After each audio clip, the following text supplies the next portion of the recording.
Welcome to Kenton Teaches. Enjoy the video. You start by opening the Home tab and revealing the Clipboard pane. This gives you a visual list of items. Select the text or object you want and press Ctrl+C or right-click and choose Copy to push it onto the clipboard.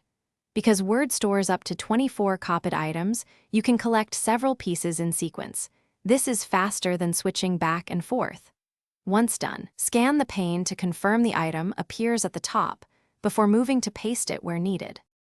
With items collected, position your cursor where you want the content and simply click the desired entry in the Clipboard pane to paste. This preserves formatting or plain text depending on the source.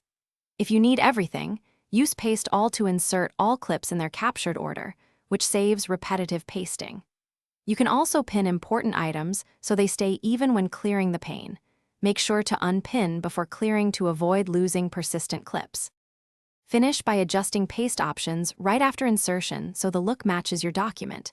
Choose Keep Source Formatting or Merge Formatting as needed. If you find the clipboard empty, first make a new copy to trigger collection. If that fails, close and reopen Word or check Office Clipboard settings to ensure collection is enabled. To tidy up, remove single items via the pane drop-down or hit Clear All. Doing this avoids accidental pastes and keeps your clipboard organized for the next task. Thanks for watching. Please subscribe if this video was helpful.